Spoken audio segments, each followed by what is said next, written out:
This is a baritone ukulele. It's like the instrument Arthur Godfrey plays. If you've ever heard him, Arthur Godfrey is one of the world's greatest baritone ukulelists. And the only difference is he can play and I can't. But I can sing and he can't. And we're even.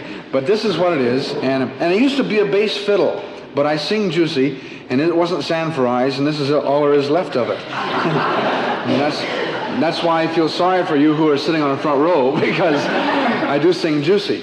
And if you'd like to wipe your face off, you could, kid, because you got to. However, you look good in spit. That's not bad.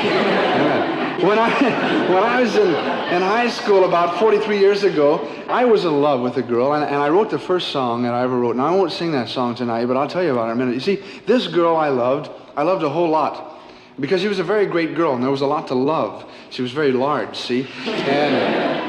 And we went around together a lot. In fact, we went steady for a couple of hours one day. And in our classroom, she sat on the first 2 rows. And she was the only girl I knew that could wear a muumuu and it fit. She wore it. It was just a riot. But all of her life, this huge, great girl wanted to be an airline stewardess, be an airline hostess. And she finally got her desire. This big girl got her desire. She became an airline stewardess in a blimp. But on the maiden voyage, though, the blimp broke. So they had to make her the honorary blimp. And she was the only girl I ever met that had Goodyear tattooed on her side. So I got her like this, had a little motor on her stomach, and you turned her on and she flew, and just out there somewhere. But she was really a wonderful girl. But she got married about a year ago, and on her first wedding anniversary of her and her husband, he got her a reducing machine. The kind of machine you turn on and you plug it in, and you get in it, and it shakes all the pounds off. And the first time she used it, she lost 35 pounds, tore her arm off. But she had another one, and that didn't bother her a whole lot. But she had to get him a gift, too, and he had a physical problem. His physical problem wasn't overweight, but he's bald-headed. The guy's so bald-headed, his head keeps slipping off the pillow at night. And when he goes driving at night, he has to turn his head down to dim. But the thing that really embarrasses him is when he goes bowling. His friends keep sticking their fingers in his ears. So she got him a tube of stuff called Vigorami. It's guaranteed to grow hair. You rub it in twice a day for 2 weeks, and at the end of 2 weeks, you got hair. He rubbed it in twice a day for 2 weeks, and at the end of 2 weeks, he was still bald-headed, but he had the hairiest fingertips in town. But back in high school, I loved this girl. As I said, we went steady one day for a while, and I wrote a song about her because she broke up with me. And it's the first song I ever wrote. Now, I won't sing it for you because it is a romantic ballad, and I don't believe we could take it. But the name of the song is, You Broke My Heart, But I Broke Your Nose. And it was so successful, I wrote a sequel to it, which I dedicated to the guy who stole her from me, entitled, You Stole My Sweetheart, You Horse Thief. And that was a good song, too. But I used to sing when she came around, Here she comes, miscellaneous. Isn't that funny? But I have written several songs. I've written several songs, and I'd like to sing both of them for you tonight. And this is just keep plugged in. You might hear something that might tickle your funny bone or something. But this is a song I wrote, and because in America we have a funny thing. Every week in America is a special kind of a week. We have a National Secretary's Week when you take a secretary out for din-din. And we have a National Dog Week when you take a dog out to meet a cat. And we have a National Library Week. We have a National Mutilate a Kid Week. We have a National Book Week. We have a National Prayer Week and a National Bible Week. And last month, the month of May, was National Tavern Month, when you took a tavern out for din-din. But every week's a special week, and I thought for a long time, have you ever written a joke, kid? Have you ever written a joke? Then don't knock it, baby. Just let her go. Sitting there. But I wrote a song because I thought for a long time in America we ought to have a National Laugh Week, when you take a laugh out to dinner, like him. And so I did. I wrote a National Laugh Week. Funny. I wrote a National Laugh Week song, and I like to sing it to you because it's a very profound song. And you listen closely because I'd like for you to sing it with me after I sung it 14 or 15 times, and you may like it. Now, it's about laughing, but it's very serious. And it goes like, see, I can play better than Tiny Tim. Grin a while and give your face a grease, 'cause when you grin, you put your friends at ease. Snicker and guffaw, ho, ho, hee, ha, ha. That's the song, and you can tell it's really a great song. Now, I know you're excited with it, but I like for you to join in with me, and this is fun. We can have a hootenanny. And we can all sing together and make the rafters ring and all that kind of stuff. Just have a wonderful time when we all join in together. Isn't this fun, folks? Aren't you glad you stayed for this part? And we'll all sing together. Now, you may not remember all the words, dummy. You can't even spell menu. But if you can't remember all the words, you can remember the last part, the ho, ho, hee, hee, ha, ha part. And we'll all belt that out, won't we, kid? You can sing with us. You can sing, even if your mouth goes crooked. You can sing with us. Okay, try it with me, everybody. Grin a while and give your face a grease. Thanks for singing. That's wonderful. You really belt it out. We're on record, you know. Because when you grin, you put your friends at ease. Snicker and smirk and then guffaw, ho, ho, hee, hee, ha, ha. That was beautiful. Would you like to do that part once more for posterity? Ho, ho, hee, hee, ha, ha. Once for all the graduates, everybody together. Hootenanny time. Ho, ho, hee, hee, ha, ha. One more time till everybody does it, even you with the mustache. Ho, ho, hee, hee, ha, ha. Hey, that was great. Now, when I first, you're wonderful, you guys are beautiful. When I first started going to coffee houses about, 6 or 7 years ago, and they were big stuff in the folk singing places, they didn't have message songs in those days. Every song today has a deep meaning and hidden messages and words. Everything means something powerful. But in those days, the only message you could get out of a song was love or loneliness. Now, if you had a real good message song, you got love and loneliness both in a song. Well, I heard one the first time I went to the coffee house, and we've heard it many times since, and it has love and loneliness in it, but I've invented a new way to sing it, and I put a message to it. Listen to one of my favorite old folk songs. Abilene, Abilene, prettiest town that I've ever seen. Women there don't treat you mean. There ain't no women in Abilene. Susie Jean, Susie Jean, she's so lanky, she's so lean, but she's the village queen, Susie Jean.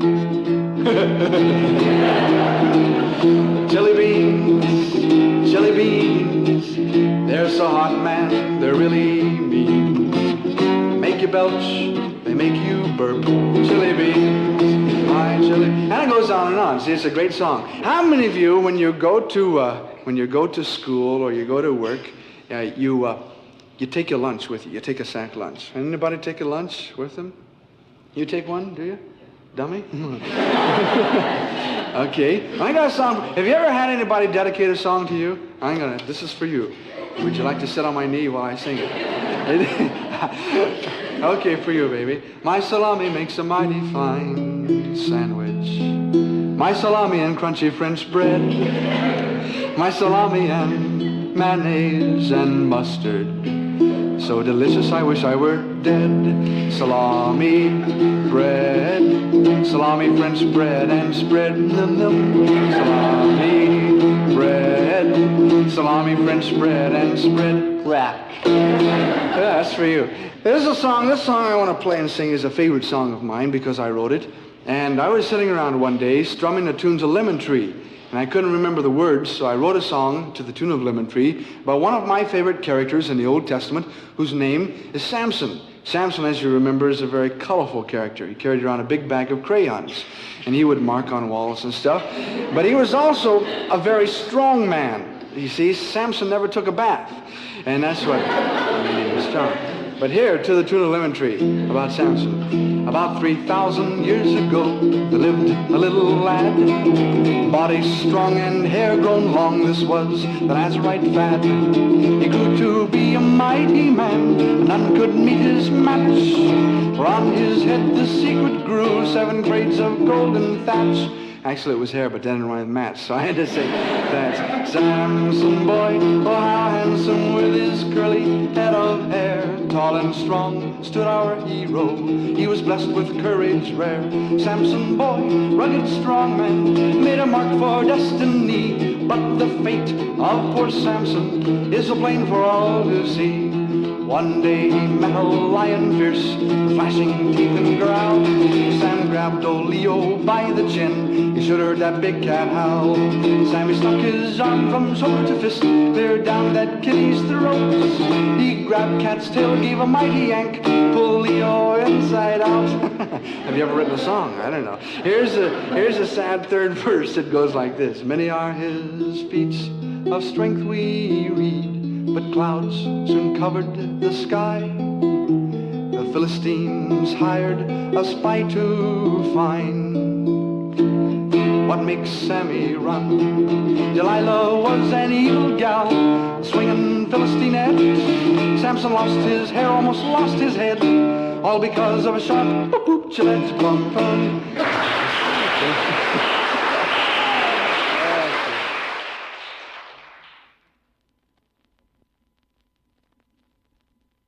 I would like to read something to you. You know, America is supposed to be a peace-loving nation, but we've had more wars than any nation our age. We're only 190 years old, and that's not very old for nations.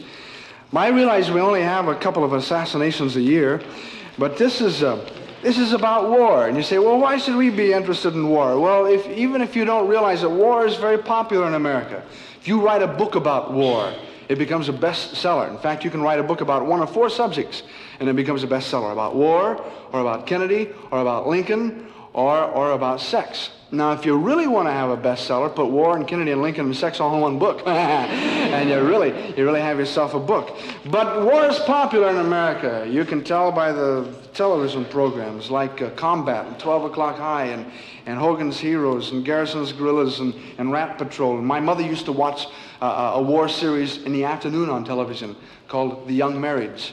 And it was a good one. Well, I have a great uncle, who was in World War I, see? And he thought the other day he'd like to make a little extra money. Medicare and Social Insecurity and those things wouldn't be enough for him. So he thought if he could write the stories about his war experiences, maybe it would sell and make a television series and make money for him. So I had a first page of his book. It's called Memoirs of a Fighting Man. And I like to read them to you, this first page. If you like it, you can tell me afterwards, and if you don't, just forget it. But these are his experiences in World War I. Some of them, the first page worth. Listen, what a crazy war that was. I fought, but I had to go anyway. When I got to boot camp, they called me Class A. Next time I want to be Class B. Be here when they go and be here when they come back. The first day in camp, someone said, "Look what the wind blew in." I said, "Wind nothing, the draft is doing it." It says it right here, the draft is doing it. Yeah, I'm right, you're wrong. That's what it is. Then the uniforms were issued, and the one I got was a real riot, full of holes. They had 2 sizes, too big and too small. The pants weren't bad, but they were kind of loose around the armpits. And those boots, man, they were something else. They were so large you could walk 3 steps and not move an inch. Whenever I went someplace, my boots always got there first. The same day the uniforms were issued, an officer passed me. He was all dressed up in his uniform with the high boots and a funny belt, and that's called a Sam Brown, the belt is. And he yelled after me, "Didn't you see my uniform when you passed?" And I said, "Yes, sir, but don't knock it. Look what they gave me." Several weeks later, we sailed for France, and we were on a ship 12 days, and I had 6 meals a day, 3 going down and 3 coming up. I just leaned over the rail all the time. One day, right in the middle of one of my best leans, an officer approached and asked, "Is the brigadier up yet?" And I said, "If I swallowed it, it's up." He said, "What's the matter with you? Do you have a weak stomach?" And I said, "No, sir. I think I'm throwing it as far as anyone."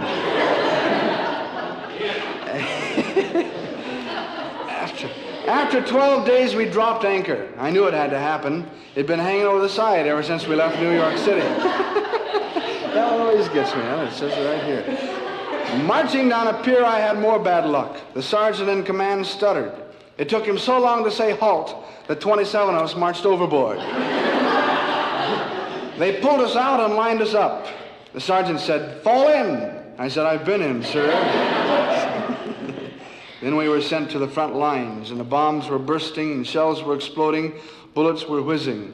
It was horrible. I tried to hide behind a tree, but there weren't enough trees for the officers. I said, Captain, I want a furlough. He said, what's the matter? Don't you have any red blood in your veins? And I said, yes, sir, but I don't want to see any of it. Then the enemy came at us. Hundreds, thousands of them. The way they looked at me, you'd think I started the war. The captain yelled, fire at will, but I didn't know any of their names. However, the fellow behind me must have thought I was Will. Want to read it? He must have thought I was Will because he fired his gun and shot me in the excitement. Anyway, that's the story.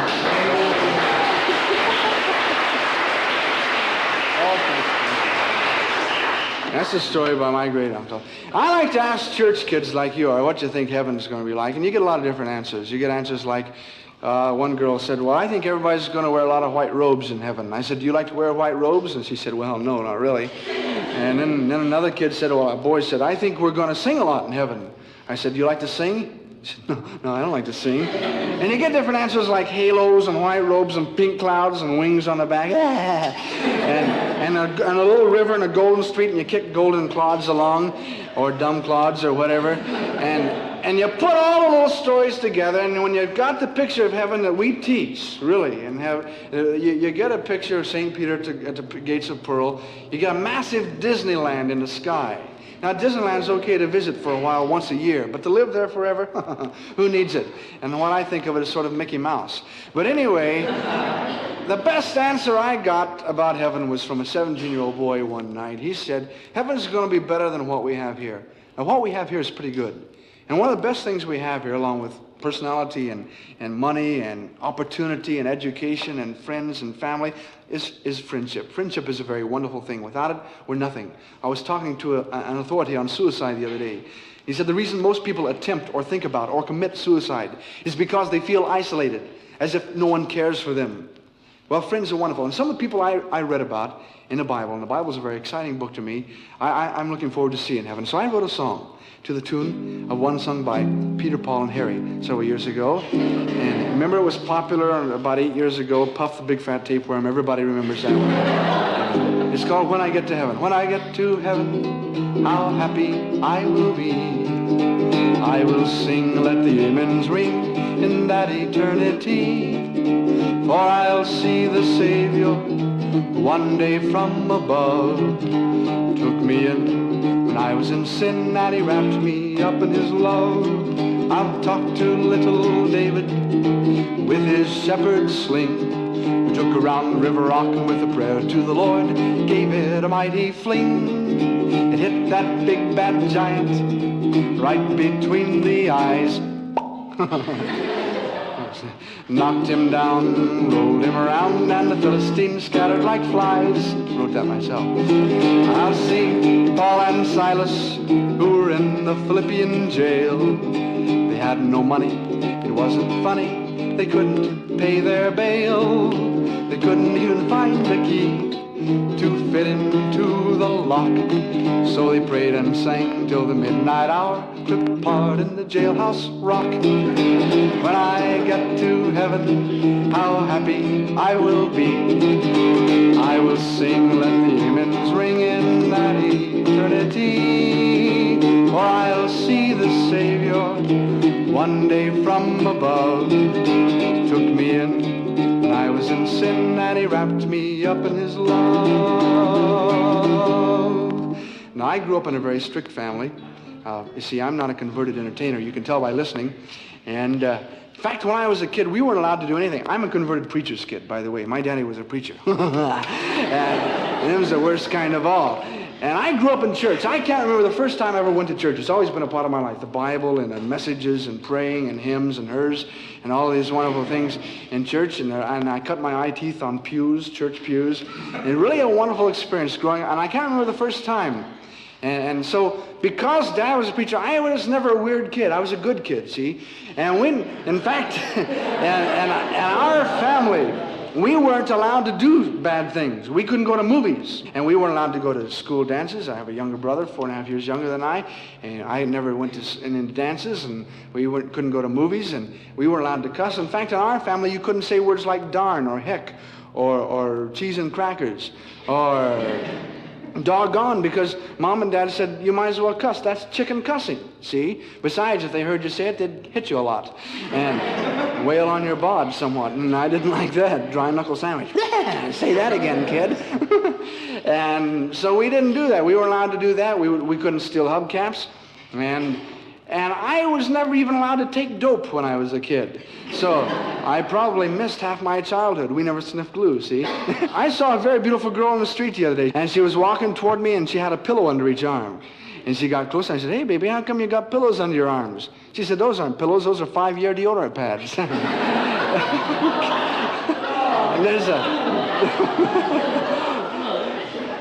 And there's a new disappearing deodorant. You spray it on, disappear, and they can't tell where the stink's coming from. It's beautiful. I use right guard. I don't know what to use on the left arm. I don't know. Started using Ultra Bright, and it doesn't do anything for the teeth. But when I take my toothbrush out, my glass steams up. Whoa, it's weird. Ultra Bright toothbrush. I played marbles for keeps once when I was a little kid. Lost all my marbles. Oh, I knew that.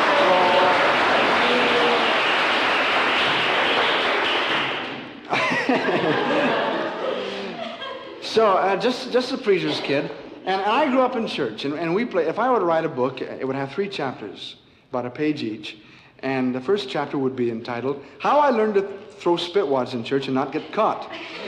But it would be a very short chapter because I always got caught. My second chapter would be the hand-holding game, because in my day, if Dad caught you holding hands in church, so we would sit very close together, me and a girl and I, and we would fold our arms, and we would hold hands under the arms. See, it was really wonderful. Except I grew up in a church that didn't have air conditioning, and it got real wild there under the arms like that. And my third and final chapter would be the old songbook game. Maybe you don't play it in your church, but you've been in churches where they do play the songbook game. You turn to page 1 and somebody's written in the margin, turn to page 25. So you turn to page 25 and you get there and they've underlined one word in the title. And they've also written down at the bottom or down in the margin, turn to page 33. So you turn to page 33 and they've underlined a word in the title there. And they've written turn to page 49. Remember 49? That's a good one. And you get to 49 and they've underlined. Now what you do, you keep turning the pages they say to turn to, and then you put all the underlined words together. And you get to the end and it says something like, meet me behind the church at the river when the saints go marching in. Hallelujah. And that's the songbook game. And that's the way we played. That's how exciting my life is. Three exciting chapters about throwing spitwads and holding hands and playing the songbook game. But one day when I was a mere slip of a boy, 10 years old, I realized that I needed some real excitement in life. And since that day, this has been the real excitement. I was a poor boy lost in sin. I had no peace within. My life was sad and blue. I didn't know what to do. Then the Lord looked down from above, and He wrapped me up in His love. Now my soul is happy and free, for this is what He's done for me. Now I can sing this song, I can sing it all day long, for I have peace within. I'm no more in the bondage of sin, for the Lord looked down from above, and He wrapped me up in His love. Now my soul is happy and free, for this is what He's done for me. Try the chorus, it's real easy. Now the Lord looked down from above, and He wrapped me up in His love. Now my soul is happy and free, for this is what He's done for me. Once more, the Lord looked down from above, and He wrapped me up in His love. Now my soul is happy and free, this is what he's done for me.